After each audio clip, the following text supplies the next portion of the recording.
KPCC president advocate Sunny ജോസഫിനെതിരെ വീണ്ടും ഗുരുതര ആരോപണം. കണ്ണൂർ മുൻ DCC general secretary Thomas Varghese ആണ് ആരോപണവുമായി രംഗത്തെത്തിയിരിക്കുന്നത്.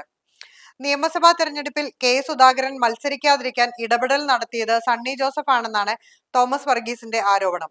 കണ്ണൂരിൽ നടത്തിയ വാർത്താ സമ്മേളനത്തിലാണ് സണ്ണി ജോസഫിനെതിരെ തോമസ് വർഗീസിന്റെ ഗുരുതര ആരോപണം. K സുധാകരൻ മത്സരിച്ചാൽ തനിക്ക് മന്ത്രിയാവാൻ കഴിയില്ലെന്ന് മനസ്സിലായതുകൊണ്ടാണ് സുധാകരനെ പിന്നിൽ നിന്ന് കുത്തിയത്. K സുധാകരനെ മത്സരിപ്പിക്കാതിരിക്കാൻ AICCക്ക് കത്ത് നൽകിയതും സണ്ണി ജോസഫ് ആണെന്ന് തോമസ് വർഗീസ് പറഞ്ഞു. കത്തിലെ ഒപ്പ് സണ്ണി ജോസഫിന്റേത് തന്നെയാണെന്നാണ് തോമസ് വർഗീസ് പറയുന്നത്.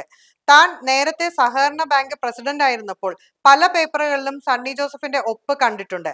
അതുകൊണ്ട് സണ്ണി ജോസഫിന്റെ ഒപ്പ് തനിക്കറിയാം.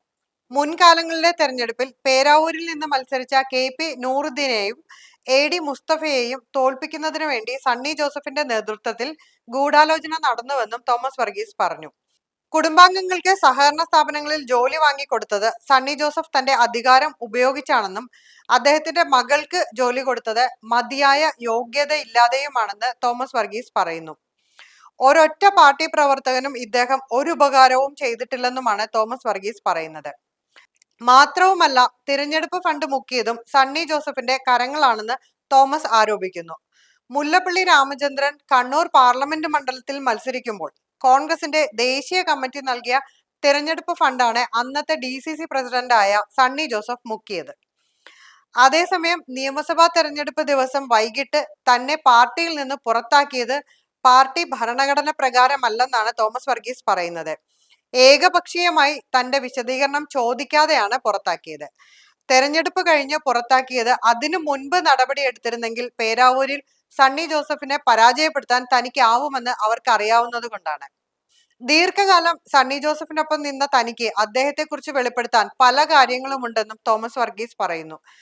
ക്രിസ്ത്യാനികൾ BJPയിലേക്ക് പോകുന്നു എന്ന പ്രചരണം നടത്തിയതിനെ തുടർന്ന് റോമൻ കത്തോലിക്ക സഭയുടെ ഒരു പ്രതിനിധി കോൺഗ്രസ് നേതൃത്വത്തിൽ വരണമെന്ന ആവശ്യവുമായി സഭയിലെ ബിഷപ്പുമാർ സോണിയാഗാന്ധിക്ക് കത്തെഴുതിയിരുന്നു. അങ്ങനെയാണ് സണ്ണി ജോസഫ് KPCC അധ്യക്ഷനായതെന്നും തോമസ് വർഗീസ് പറയുന്നു. കണ്ണൂർ ജില്ലയിലെ ക്രിസ്ത്യൻ നേതാക്കളെ മുഴുവൻ വെട്ടിനിരത്തി. പൈലി വാത്യാട്ട് ഉൾപ്പെടെയുള്ള ക്രിസ്ത്യൻ നേതാക്കൾ പാർട്ടി വിടാൻ കാരണം സണ്ണി ജോസഫിന്റെ കുത്തിത്തിരിപ്പാണെന്നും തോമസ് വർഗീസ് പറഞ്ഞു. തന്നെ വളർത്തി വലുതാക്കിയവരെ ഒക്കെ ഇല്ലാതാക്കാൻ ശ്രമിച്ച നേതാവാണ് സണ്ണി ജോസഫ്. KP നൂറുദ്ദീൻ ഉൾപ്പെടെയുള്ളവരെ തെരഞ്ഞെടുപ്പിൽ തോൽപ്പിക്കാൻ രഹസ്യയോഗം ചേർന്നെന്നും തോമസ് വർഗീസ് ആരോപിച്ചു. MLA എന്ന നിലയിൽ പേരാവൂർ മണ്ഡലത്തിൽ കഴിഞ്ഞ 10 വർഷക്കാലമായി ഒരു വികസന പ്രവർത്തനവും സണ്ണി ജോസഫ് ചെയ്തിട്ടില്ലെന്നും തോമസ് വർഗീസ് വാർത്താ സമ്മേളനത്തിൽ പറഞ്ഞു.